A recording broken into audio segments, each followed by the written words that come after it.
Today, I'd like to introduce the WOCIP organization, and I have with me one of our founders of the organization who will share a little bit about what our organization does and the impact that we're trying to make in women's lives, in particular, Black and Latino women. Can you introduce yourself and share a little bit about the WOCIP organization?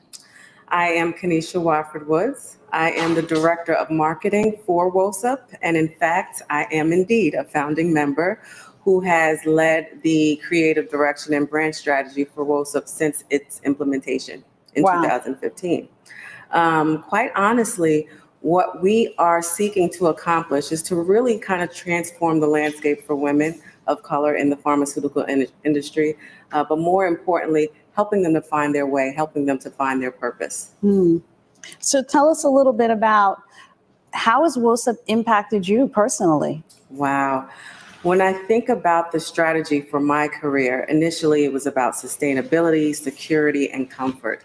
All great things, of course, but for me, I was kind of not accelerating in my career. WOCIP empowered me to kind of take a different look at my career journey and how I can progress forward. Today, I have moved up about 3 or 4 levels since I've joined WOCIP, and I owe that all to the network and the encouragement of the women on the board, as well as some of the members. That's amazing. I know I've personally been able to witness your growth, and it's been inspiring. Final words for those who aren't familiar with WOCIP, if you had to describe in 1 or 2 statements what the impact means potentially globally to women of color. The first thing I think of is one of our themes, which is get inspired and be empowered.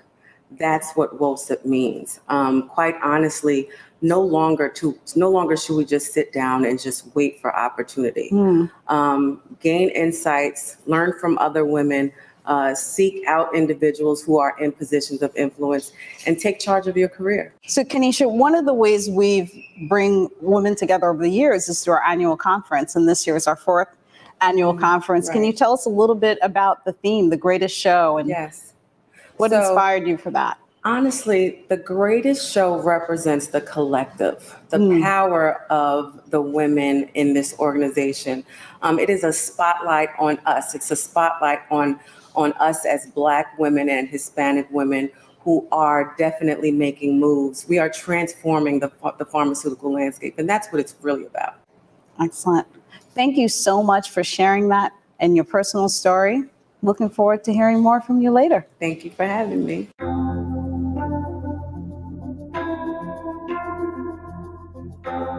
Thank you for allowing WOCIP the opportunity to share a little bit about our organization's perspectives on global health equity and gender equity. I'm joined today with board members from the organization. And first, I'll start with some introductions. Kimmy, would you like to introduce yourself, share a little bit about your background and your role within WOCIP? Absolutely. Thank you, Pat. So I'm Kimmy Legemo. I'm a neurologist and physician scientist. I've been in the industry for a little over 12 years, and at WOCIP, I'm the Director of Communications. Monique. Hi, my name is Monique Adams. I have my PhD in pharmacology. I have a background in the industry in clinical operations. Been in the industry a little over 15 years, and I am a vice president of the organization. Lorena. Hi, Pat. Hi, everyone. My name is Lorena Curi, born and raised in Mexico, by the way. I've been in the industry for almost 15 years. My background is commercial, but now I do diversity and clinical trials. And my role in WOCIP is global leadership. Well, over 50 years of experience, I think I tabulated there between the 3 of you. So we have the experts here to talk about global health equity, especially when it refers to health disparities and clinical research.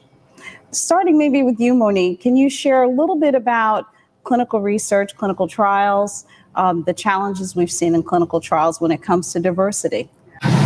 So thank you, Pat, and that's a really good question, right? So I think that when we think about clinical trials, there's definitely been a challenge over the years in terms of really getting equal representation into those studies, right? So if we think about the population, Black Americans probably make up about 13% of the population.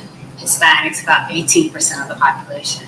But when we look at clinical trial participants, those numbers are significantly reduced. So, anywhere between, for Blacks, like less than 9% of the participation that actually participate in clinical trials, and less than 1% of Latinos actually participate in clinical trials.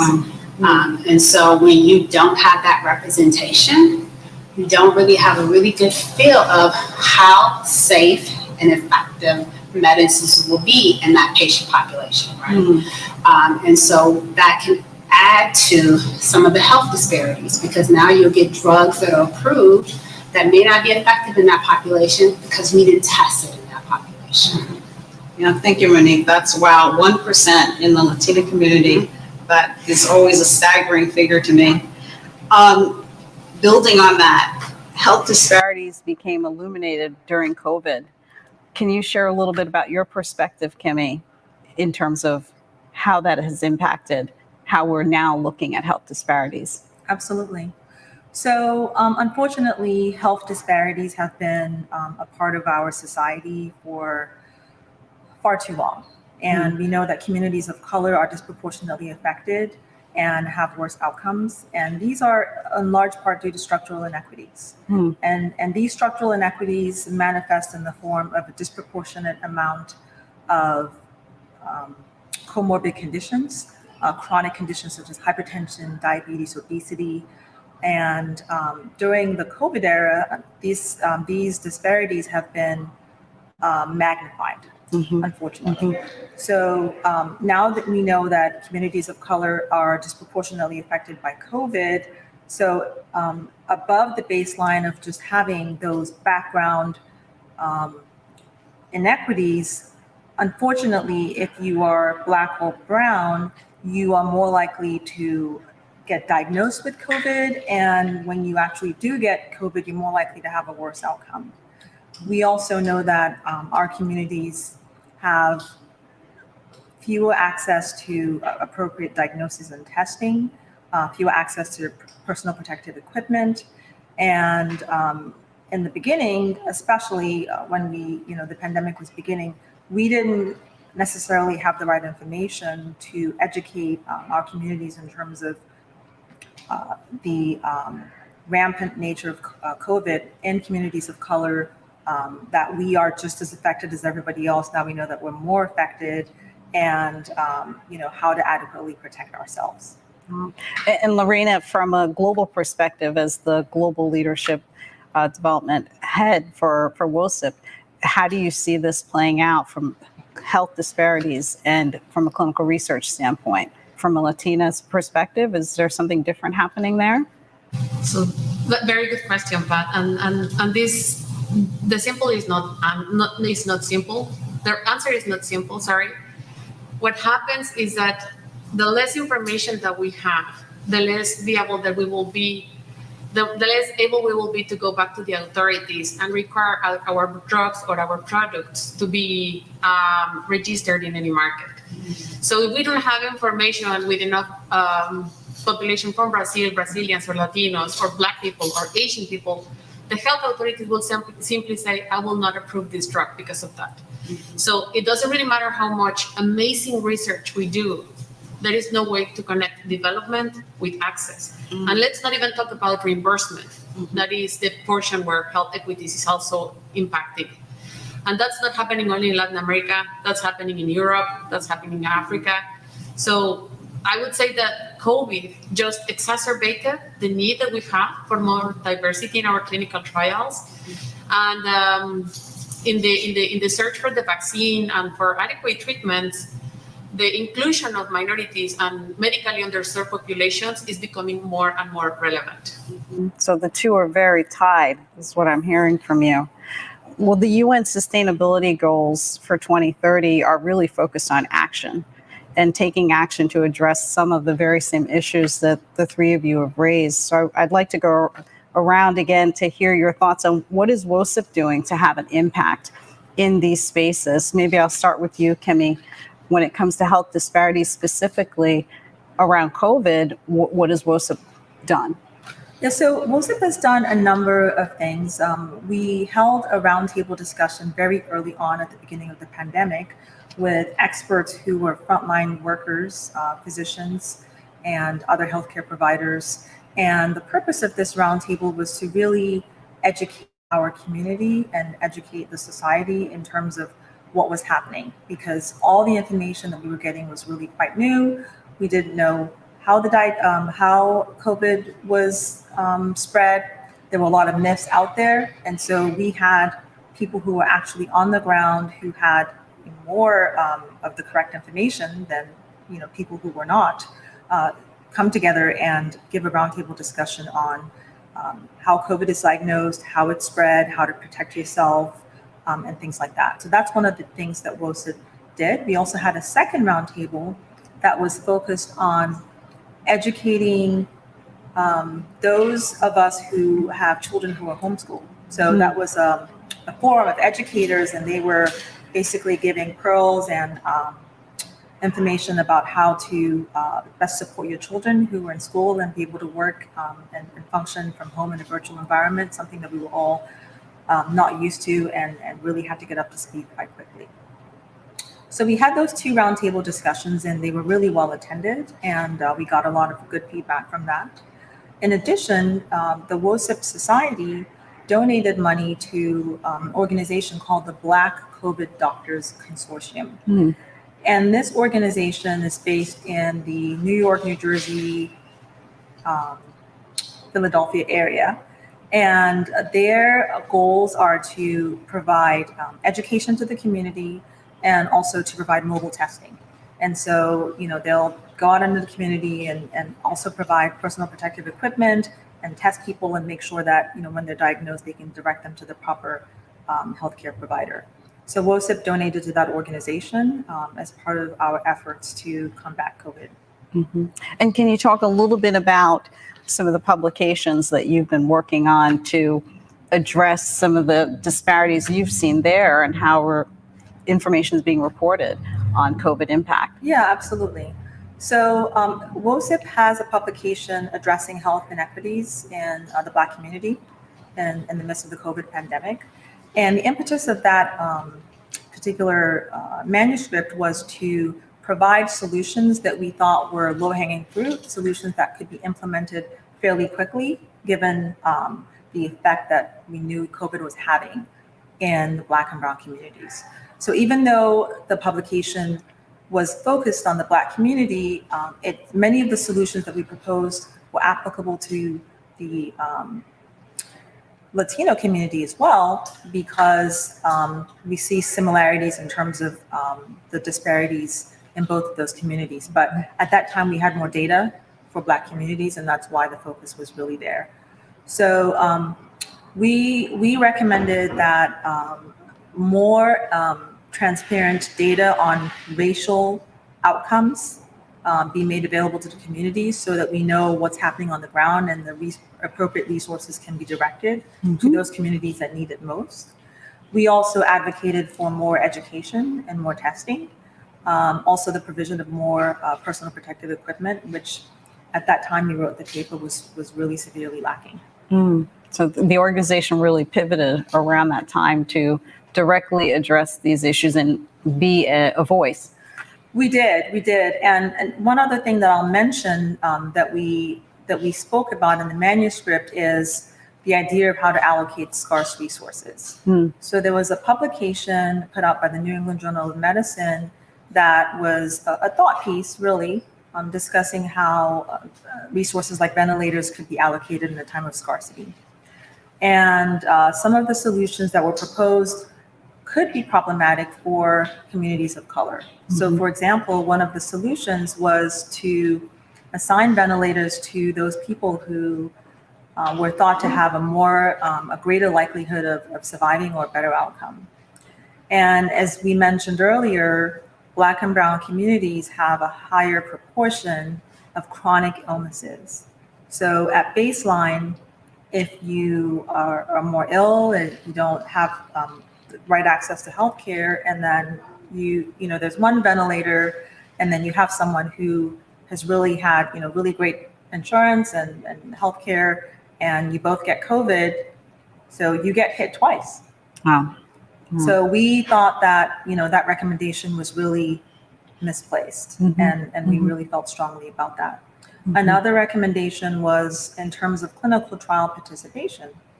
So there was a recommendation to assign greater priority in terms of receiving treatment to those who agree to participate in clinical trials. And while we agree that participating in clinical trials is important, we do need to remember that there are reasons why Black communities and Black communities in particular may not have the same access to clinical trials. So part of it stems from longstanding mistrust of the system and of prior injustices, just like the Tuskegee experiment. Others stem from just not having not having clinical trial sites more accessible in your particular community. So right where they are. Exactly. So if you don't know that a trial is happening and you can't get to the trial in a reasonable amount of time, then you can't participate. One last thing that I will mention is the issue of frontline workers. So frontline workers, we're very grateful for them, and they were also supposed to be given priority in terms of allocating scarce resources.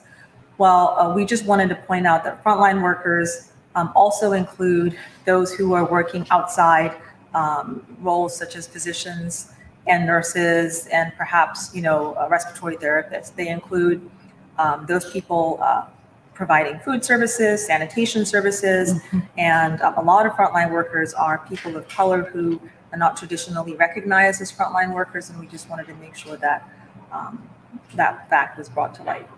So through that process, the Women of Color in Pharma was stepping beyond our focus on women, really focusing on the community and advocating as a thought leader in that space. I think it was absolutely necessary to do that because right in the moment, we could not turn a blind eye to what was happening. And we have expertise within the organization in terms of thought leaders and experts who can actually propose solutions. And so we thought it was a moral obligation for us to step in and pivot during these times. Yeah, thank you for that, Kimmy. Monique, building on the challenges you mentioned around clinical trials and access to clinical trials, and also Kimmy has underscored in the COVID article, what are some of the solutions that you see WOCIP taking on to try to address this challenge or bring greater advocacy to the challenge? So I would definitely say that one of the things that really needs to happen is really that greater partnership with the community. Right? So I think that one of the things that Kimmy mentioned was that mistrust. And so how do we address the mistrust?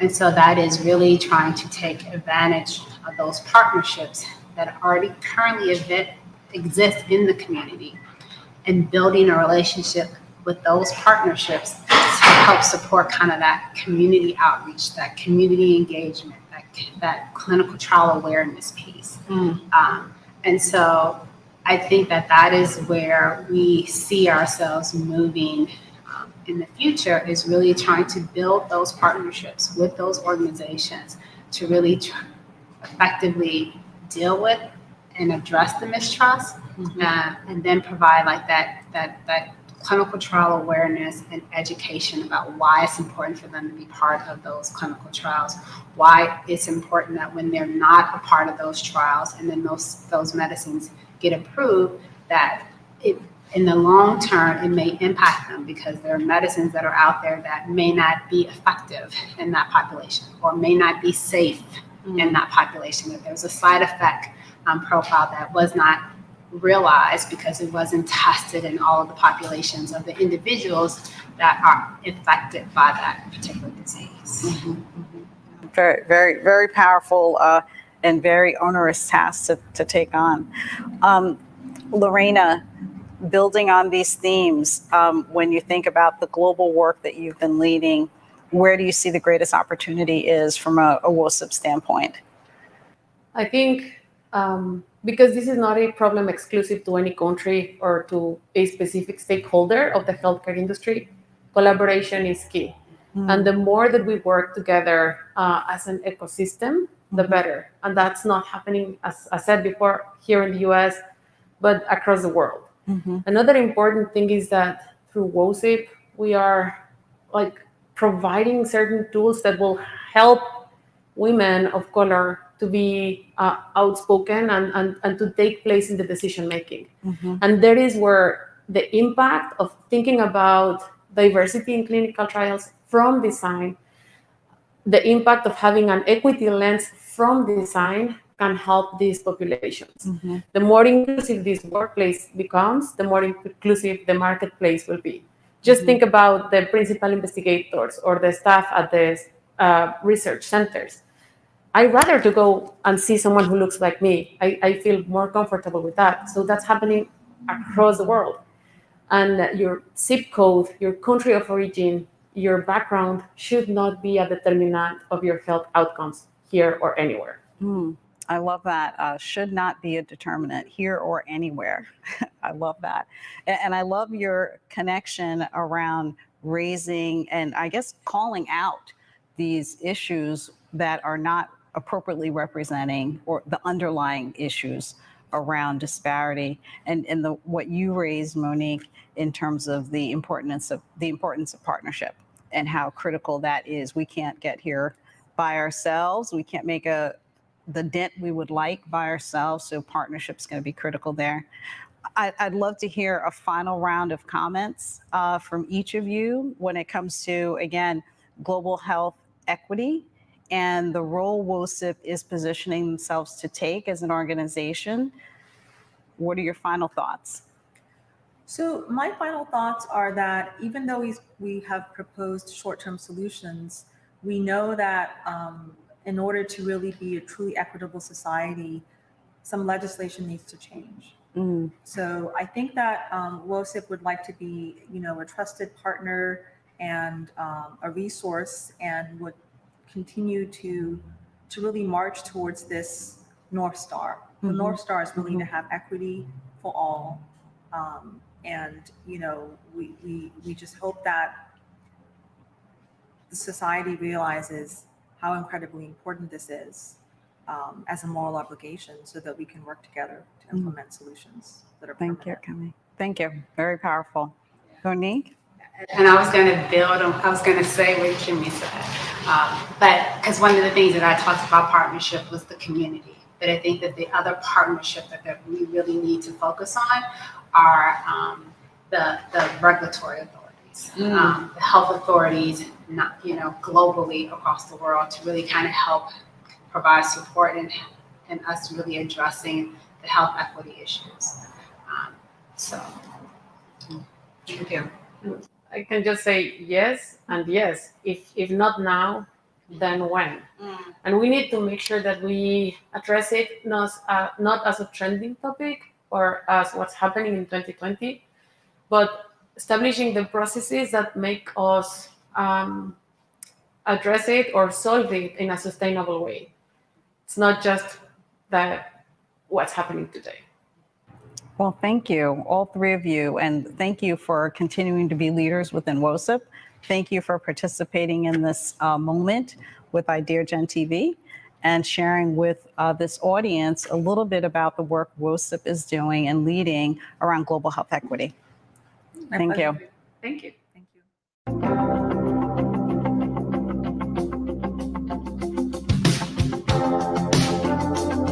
I'm joined today with board leaders from our organization, and in this discussion, we're going to talk about our impact in gender equity. So let me first start with introductions. Why don't we go around and have each of you introduce yourselves, talk about your role in WOCIP, and a little bit about your background. Vicki? Sure, thanks, Pat. My name is Vicki Loa. I've been in the industry for over 12 years now in various capacities, and I've been a member of WOCIP for the past couple of years, and right now I'm serving as the Vice President of the Foundation arm. Thank you. Thank you, Pat. Hi, everyone. My name is Lorena Curi. I am originally from Mexico, where I started my career in pharma around 13 years ago. Today, my full-time job is on diversity and clinical trials, but in WOCIP, where I have been for 3 years now, I am serving since this year as one of the directors on global leadership. Annie. Hi, I'm Amy Harris. I am currently a director in the clinical development area called CTMS. But for WOCIP, I'm a founding member, and I currently serve as Director of Information and Technology. And Kat. Hello, everyone. My name is Katrina Hai. I have been in the pharmaceutical industry for over 15 years. I'm an analytical scientist turned newly minted entrepreneur, where I own my own project management consulting firm. My role in WOCIP is currently the board secretary, and I've also been a part of WOCIP for about 3 years or so. Yeah, and I've had the pleasure of working with all of you, which has been inspirational to me. Why don't we start with you, Annie? Can you talk a little bit about the impact WOCIP has had from a gender equity standpoint on the women in our organization? You're a founder, so you've been here from the beginning. Yeah. Some of the impact that I feel that has resonated amongst all of the women is a sense of feeling a connection, of feeling a sense of being nurtured, and knowing that they have the support of the entire WOCIP organization. It forces you as a woman to recognize through some of the coaching that we offer, some of the professional development features that we offer, that you can strive for betterment in whatever area you want, your professional development and your personal development, especially through the coaching. And Kat, you mentioned having your own business and starting your own business. I saw that happen through your experiences through WOCIP. I'd like to think WOCIP had something to do with that. Can you talk a little bit about your experience of transitioning from an individual contributor to a business owner? I absolutely can. So one of the things that WOCIP illuminates for women in pharma is that there are issues. There are issues that pharma has not been able to solve, and WOCIP takes those head on. It also, while emphasizing those issues, lets women know that there's some power that they own, and they can take accountability for developing themselves to put themselves in positions and in seats of power. And so that's one of the things that WOCIP did for me. When organizations change, as they do more frequently these days, it's not the organization's job to figure out where you go next. You have to take some ownership of that. And oftentimes women of color don't have the tools or the resources to know how to take those steps. WOCIP did that for me. WOCIP gave me the confidence to know that I am more than my role. I have a lot more to offer to pharma at large, and not just the position or the business unit that I was in. And I had to take ownership of that power.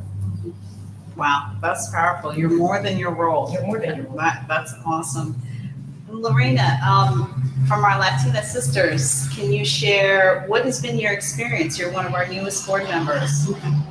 So yes, it's been amazing, and it's one of the best decisions I've made, not only on the professional side, but in the personal side as well. It's been enlightening for me to do this self-assessment to understand what I lack. When you talk about some skills that are necessary to progress, but it was even more difficult to me to make that self-assessment and understand what I have and what I am good at. And this community, this sisterhood, was exactly what I needed. And now I am on a personal mission on passing it over. Wow.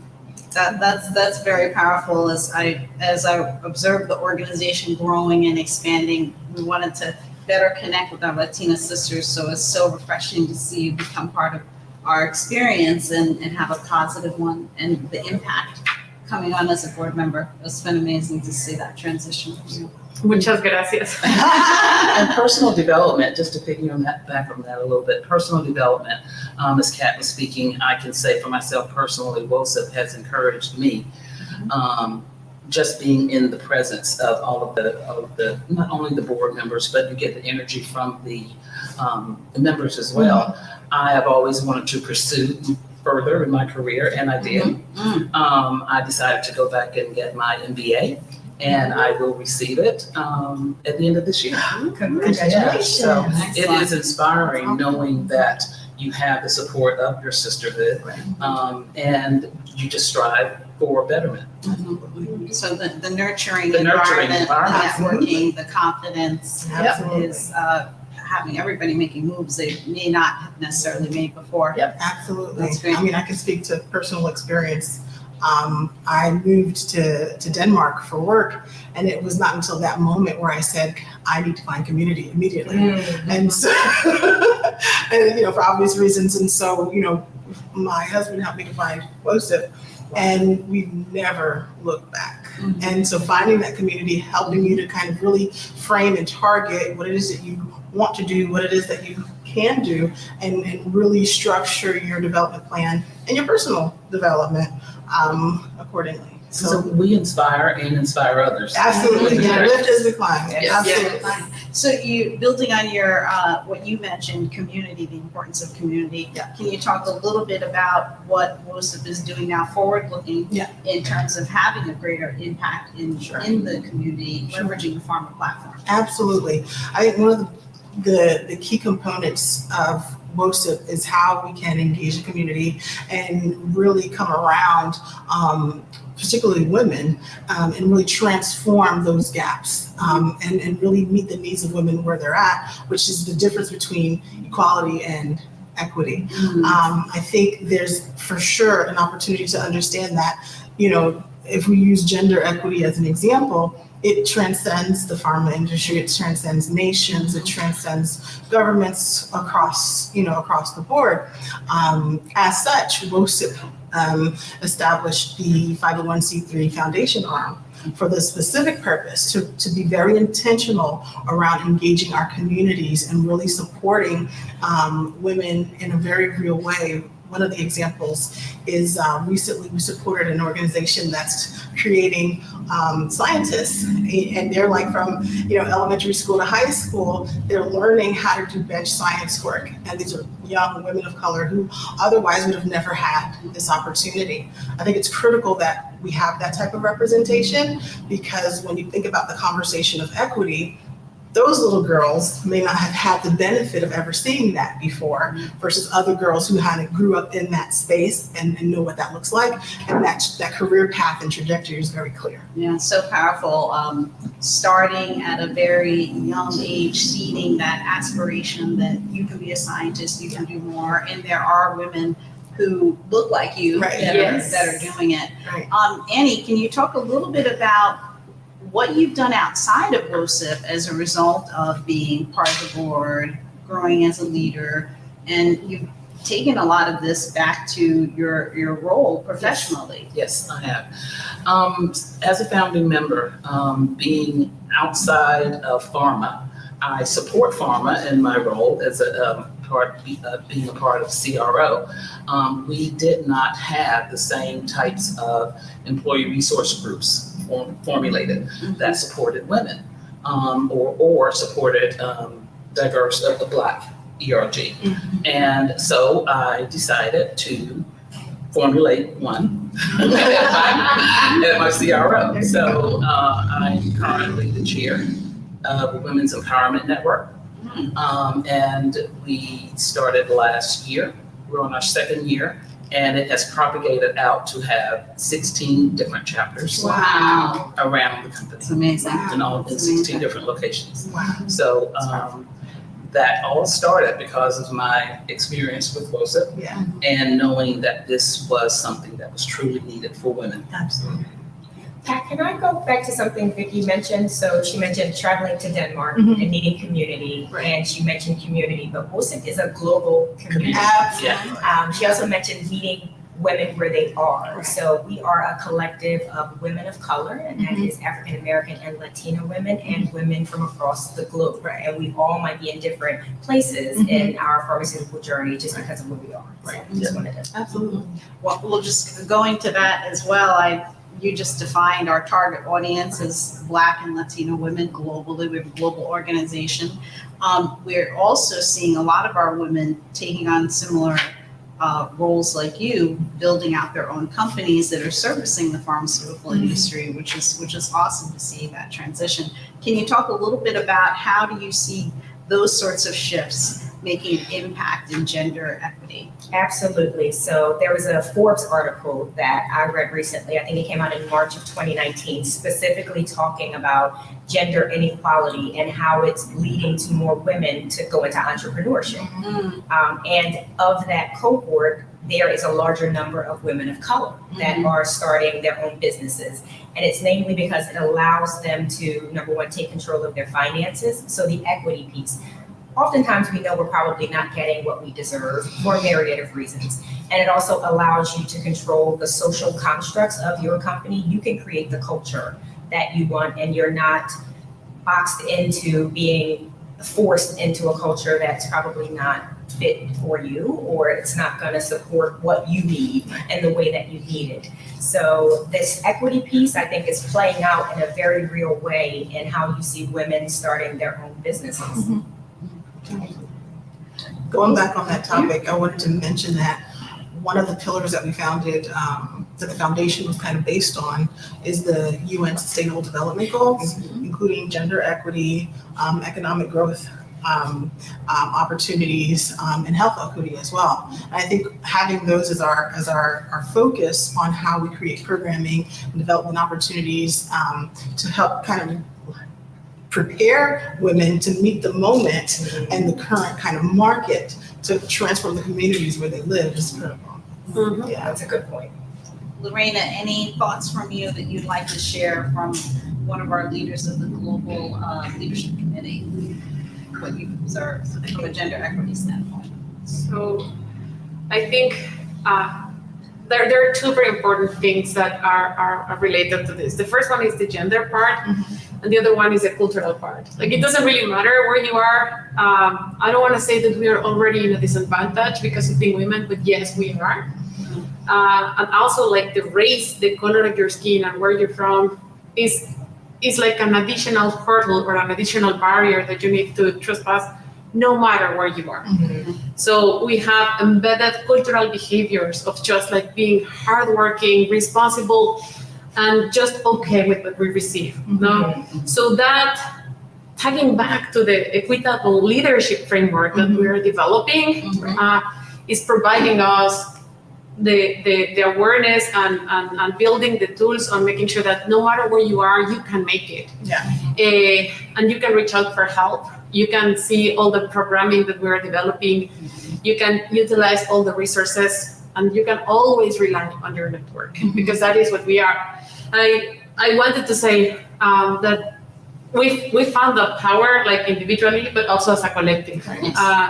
And this is becoming stronger, not only here, but in Europe, in Latin America, in Canada. We're building it day after day. Thank you. Annie, being one of the founders, can you talk a little bit about the network? I mean, it is a critical aspect of the organization. On the one side, we focused on programming for personal growth, professional growth, but the other aspect is the network that Lorena just spoke about. Your thoughts on the importance of networking to build your equity? So important. I think women, we tend to make friends easily, but we need to be a bit more strategic on networking and focusing on who you want to be associated with and who you want to take learnings from, right? So it's okay to be friends with the CEO, because the CEO also has friends that possibly you know. And that did occur with me. Who knew?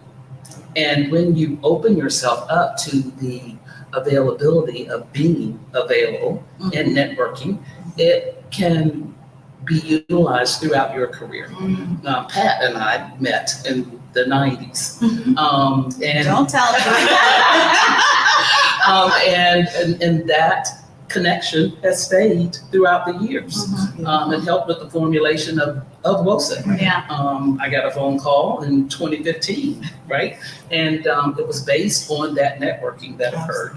So you build upon that, and you should always build upon that in your career. Think people move and go to different companies, but that opens you up to even more possibilities of networking and being exposed to different people. And we saw data from Women in the Workplace report, Lean-In's report from 2019 and 2018, that women of color are not necessarily getting the sponsorship. They don't have that network that will promote. Right. So part of the gap that WOCIP is trying to fill is creating that network. Yeah. So I just want to do a round of final comments from all of you on the impact, potential future impact on gender equity that you see WOCIP making. Why don't we start with you, Kat?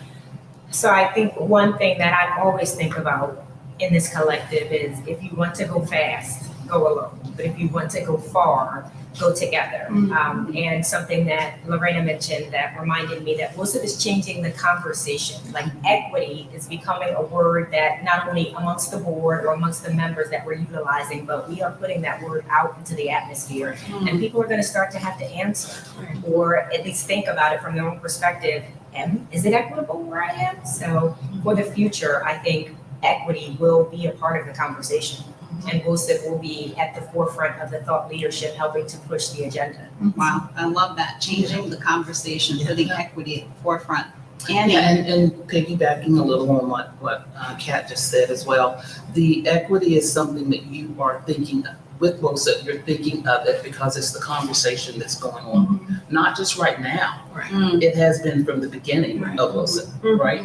So being in this type of organization is foundational, because that is something that we will always make sure that our members and ourselves, but our members are thinking of. When you are attempting to be strategic and think about your roles, think about what you want for your role in the future, and always have that to the forefront. Lorena. So when we talk about gender equity, one of my favorite and not so favorite quotes is from Indra Nooyi, the former CEO of PepsiCo, when she said that women do not help women enough. And as Kat is saying, we're changing that conversation because we know that there are not enough places yet enough for us. And we're going to go and get them. And we're going to go and get them. But we're going to go and get them, and we're going to transform the marketplace, and we're going to help build this a better world. Right. Fantastic. I love Vicky. that. I think when we think about what's next and what's in the future, particularly for WOCIP, even though in our name is embedded the notion of the pharmaceutical industry, partnerships outside of the pharmaceutical industry are critical, because these challenges and the gaps facing our gender, our race is pretty much across the board. And so being able to partner and then potentially bringing innovation that exists outside of our industry to our industry to help move the gauge, going into spaces of public and private partnerships, and potentially changing policy as it relates to the gender equity conversation. I think there's definitely opportunities and space for that. And I think, if there's anyone who's prepared to meet that moment, women are. So It's big talk. But women are naturally collaborative. Right. So, and there are inroads in the works right now, as a matter of fact, of doing just that, of working with partners outside Pharma. Right. Because gender equity is important, not just in Pharma, but it's just important for women. Absolutely. I think it's going to be an iterative process. We're going to learn as we go, and we're going to evolve. And it's going to be really exciting to see where we go. And one last comment, if I may. Absolutely. Once a woman feels included and represented and meaningfully part of the decisions of the table, it is so much easier for her to include others, and to invite others to participate in those conversations and make those decisions. And that is how the sustainable change and the meaningful change will happen. So that's what we're doing. Wow. Thank you, ladies. Wonderful conversation with WOCIP leaders on gender equity. Thank you, Ideagen, for this opportunity again. I want to thank our board members for participating, and a shout out to George for collaborating with WOCIP during this Women and Girls Empowerment Summit. I hope everybody enjoys the rest of the summit.